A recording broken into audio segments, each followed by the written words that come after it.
नमस्कार।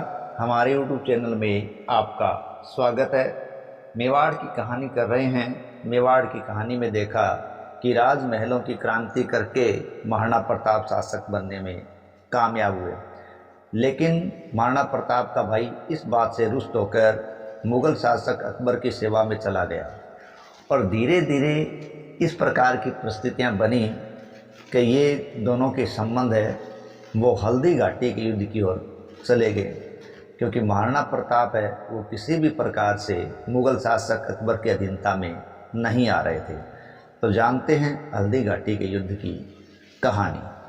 अब देखते हैं हल्दी घाटी के युद्ध को कैसे महाराणा प्रताप और अकबर के बीच लाया गया था, क्योंकि जगमाल है वो यहाँ से रुष्ट होकर अब मुग़ल शासक अकबर की शरण में चला गया था और मुग़ल शासक अकबर ने इसका फायदा उठाया और उसे जहाजपुर का खजाना देकर अपनी ओर मिला लिया था, क्योंकि अकबर इस समय काफी प्रभावशाली शासक के रूप में अपने आप को स्थापित कर चुका था। अनेक राजा उसके अधीनता स्वीकार कर चुके थे, लेकिन ऐसे स्थिति के अंदर महाराणा प्रताप एक ऐसे शासक के रूप में उनके सामने मौजूद थे जिन्होंने कभी अकबर के सामने घुटने नहीं टेके, ना ही उन्होंने कभी किसी की उनकी बात को स्वीकार किया और साथ ही साथ उन्होंने अन्य राजाओं को भी अकबर के अधीनता स्वीकार न करने के लिए प्रेरित किया था। अकबर इन सब कारणों से नाराज हो चुका था और उन्होंने अपने अधीनस्थ जगमाल को और भी ज्यादा आगे बढ़ाने के लिए उनको कहते हैं अन्य क्षेत्रों को भी दे दिया था। उनका कद बढ़ाता रहा था। महाराणा प्रताप को अपने अधीन लाने के लिए मुगल शासक अकबर के द्वारा कई प्रयास किए गए और इस प्रयास में उन्होंने अपने कई राजदूत नियुक्त किए जो महाराणा प्रताप से मिले थे। तो इसी क्रम में सबसे पहले सितंबर 1572 में जलाल खान ने प्रताप से मुलाकात की, लेकिन कोई बात नहीं बनी। दूसरी बात, मान सिंह जो कि आमेर के राजा थे, उनको 1573 में प्रताप के पास भेजा गया, लेकिन दोनों की फिर भी बात नहीं बन पाई थी। तीसरा सितंबर 1573 में भगवान दास गए थे, जिनके नाम कई बार भगवंत दास भी आता है। ध्यान रहे कि दोनों एक ही हैं, लेकिन इनके साथ भी बात नहीं बन पाई। और चौथा और अंतिम अभियान अकबर ने राजा टोडरमल के नेतृत्व में दिसंबर 1573 में प्रताप को समझाने के लिए भेजा था, लेकिन राणा प्रताप ने तो चारों को ही निराश कर दिया। इस तरह राणा प्रताप ने मुगलों की अधीनता स्वीकार करने से जब मना कर दिया, तो परिणाम स्वरूप हल्दी घाटी का एक ऐतिहासिक युद्ध इतिहास में दर्ज हुआ और इन सब कारणों से अकबर की नाराजगी लगातार बढ़ती गई और जगमाल है वो महाराणा प्रताप के खिलाफ अकबर को उकसाता चला गया। इसकी परिणति 18 जून 1576 को हल्दी घाटी के युद्ध में देखने को मिली थी। 1570 में अकबर ने नागौर का दरबार लगाया था।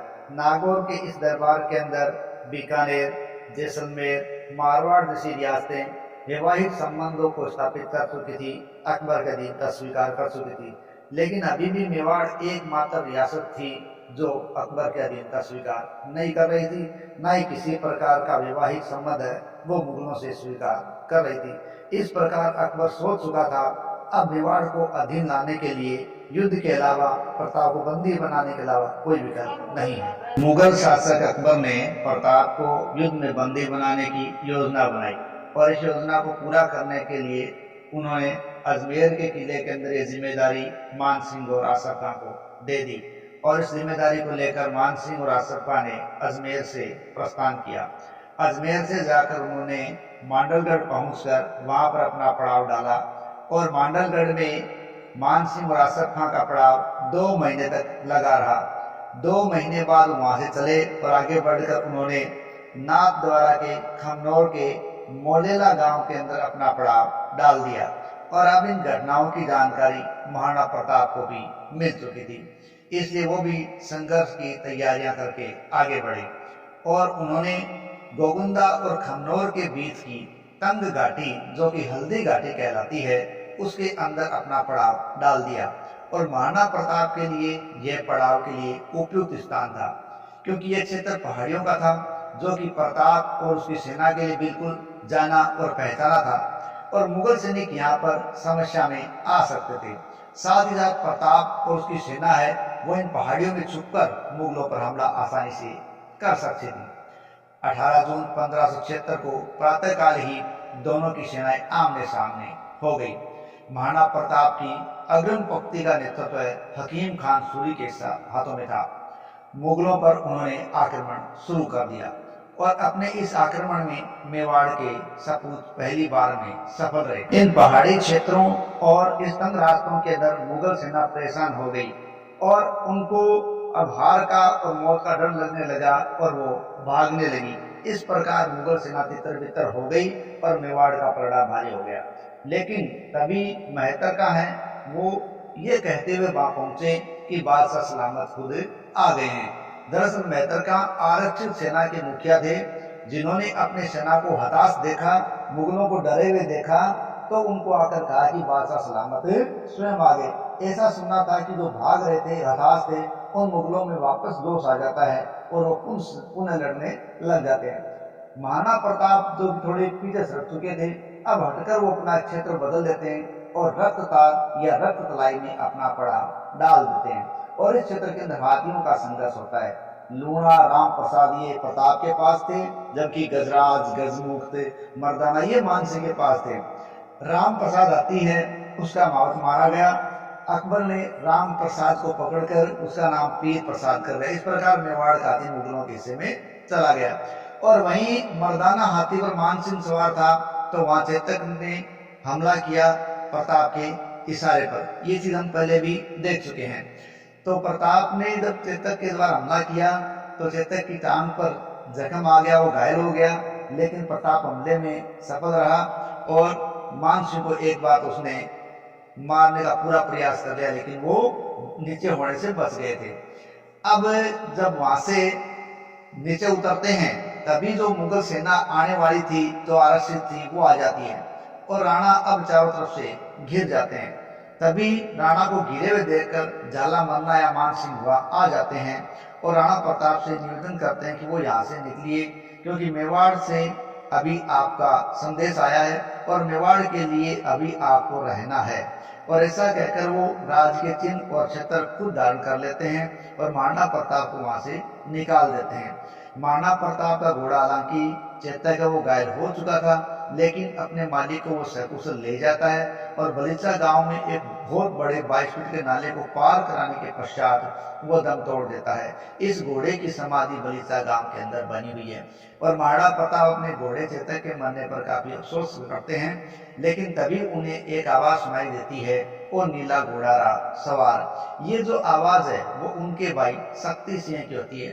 दरअसल शक्ति सिंह नाराज होकर अकबर की शरण में जा चुका था और अब अपने भाई की इस हालत में देखा तो पीछे पीछे आ गया था और यहाँ उसने अपने भाई से मेल मुलाकात कर ली थी। इस प्रकार का ये हल्दी घाटी का संघर्ष हुआ था, जिसमें झाला मन्ना जब तक जीवित रहा तब तक लड़ता रहा और अंत में वो वीर गति को प्राप्त हो गया। हल्दी घाटी का ये युद्ध ना ही तो महाराणा प्रताप को तोड़ पाया और ना ही मुगल शासक अकबर के मंसूबे पूरे हो पाए। हल्दी घाटी के इस संघर्ष को अलग अलग तरीके से अलग अलग लोगों के द्वारा बताया गया। कर्नल टोड इसे थर्मोपोली कहता है, बदायूनी इसे गोगुंदा का युद्ध कहता है, अबुल फजल इसे खमनोर का युद्ध कहता है, तो कहीं कहीं इस युद्ध को अनिर्णित और धर्मनिरपेक्ष युद्ध भी कहा गया है। धर्मनिरपेक्ष इसलिए कि महाराणा प्रताप की सेना का मुख्य सेनापति हकीम खान सूरी एक मुस्लिम था और वहीं अकबर की सेना का मुख्य सेनापति मान सिंह एक हिंदू था। इस प्रकार एक धर्मनिरपेक्ष युद्ध की श्रेणी में। लेकिन जहाँ तक अनिर्णित युद्ध की बात है तो हल्दी घाटी का युद्ध अधिकांश साक्ष्यों के अंदर अनिर्णित ही माना जाएगा, क्योंकि ना ही तो मुगल शासक अकबर है वो मेवाड़ को पूरी तरीके से अपने अधीन कर पाया, ना ही प्रताप ने उसकी अधीनता स्वीकार की और ना ही अकबर है वो किसी प्रकार से इस युद्ध के अंदर महाराणा प्रताप को मार सका। दूसरी ओर उसने अपने सिपहसालार मान सिंह है उसकी डोडी समाप्त कर दी थी, क्योंकि वो हल्दी घाटी से ऐश पर लौट आया था। इस प्रकार अनिर्णित युद्ध माना जा सकता है। और महाराणा प्रताप है उन्होंने लगातार संघर्ष जारी रखे और अपने बहुत से क्षेत्रों को तो उन्होंने अपने जीवन काल के अंदर ही वापस प्राप्त कर लिया था। इसके अलावा हल्दी घाटी के इस युद्ध के बाद भी मेवाड़ के अनेक क्षेत्रों के अंदर महाराणा प्रताप द्वारा पट्टे जारी करने की बात भी आती है, जो ये साबित करती है कि इन क्षेत्रों के अंदर प्रताप का अधिकार था। इसके अलावा मुगलों से उन्होंने कभी वैवाहिक संबंधों की स्थापना भी नहीं की थी। इस प्रकार कहा जा सकता है कि ये युद्ध एक हल्दी घाटी का युद्ध है वो अनिर्णित था। 1582 के अंदर दिवेर नामक जो मुगलों की चौकी थी उस पर प्रताप और उसके पुत्र अमर सिंह ने हमला किया और इसे प्राप्त करने में कामयाब रहे थे। इस प्रकार से दिवेर का युद्ध बड़ा महत्वपूर्ण था, जिसे मेवाड़ का मैराथन नाम से कर्नल टोड ने बताया है। इसके अलावा अकबर अपने काम में असफल रहा था। इसका पता इस बात से भी लगता है कि हल्दी घाटी के तुरंत बाद ही महाराणा प्रताप के खिलाफ अकबर ने खुद अभियान किया था। उसके बाद उन्होंने शहबाज खां के नेतृत्व में अभियान भेजा था और तीसरा अभियान उन्होंने अब्दुल रहीम खान खाना के नेतृत्व में भेजा था, जिसके परिवार को तो महाराणा प्रताप के पुत्र अमर सिंह ने पकड़ भी लिया था, लेकिन महाराणा प्रताप ने उनको वापस से भेज दिया था।